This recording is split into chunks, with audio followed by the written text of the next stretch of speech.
Muda unapozidi kusonga, siasa za mkoa wa Magharibi maarufu The Mlembe Nation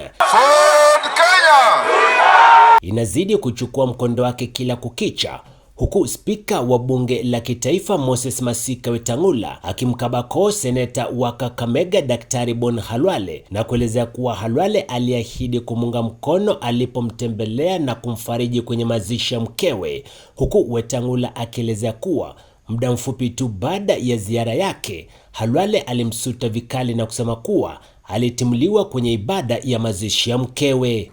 Rafiki yangu Khalwale amefiwa na bibi. Na yeye tulitembea na yeye hata wakati ya by election, mliona tukizunguka hapa na Khalwale. Wameenda huko, nimeenda huko kumulia siku ya Thursday. Jana mimi na shangaa jioni naona Khalwale anasema huyo mtu anaitwa Weta alikuja hapa. Tukamfukuza.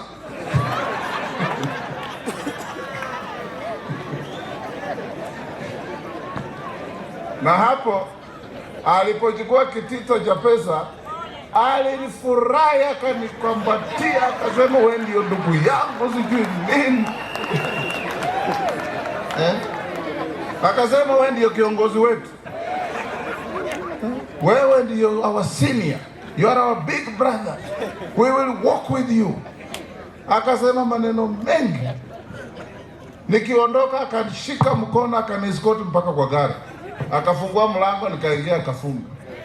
Wetangula hata hivyo aliyesema hayo kwenye hafla ya kuwaleta pamoja wafanyabiashara wadogo kutoka mjini Bungoma na Kandui, huku akiwarai wakazi kumunga mkono Rais Ruto kwenye uchaguzi wa mwaka 2027, huku maneno yake yakiungwa mkono na seneta wa Bungoma Wafula Wakoli. Huyu Ruto amekuja hapa Bungoma, anakuja kufanya kazi.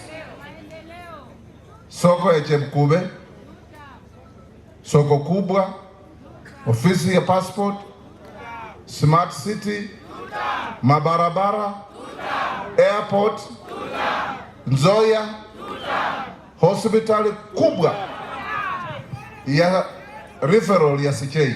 Leo tuko na Chemkube.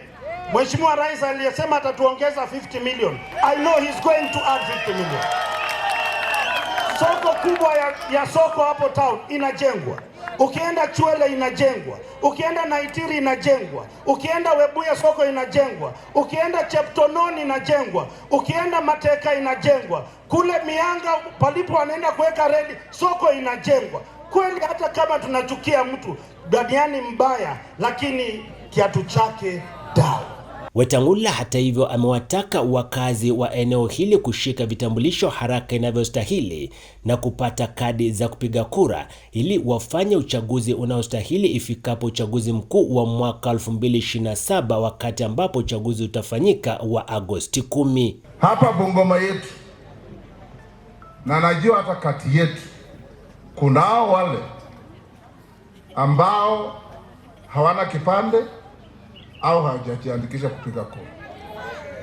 Bungoma hii yetu, watu wetu, takwimu zinaonyesha kwamba tuna watu 1430 wenye wako na vipande na hawajajiandikisha kupiga kura. Tumesema kupata kipande haina masharti, haina malipo. Kila mtu ajiandikishe kupiga kura. Kila mtu ajipange.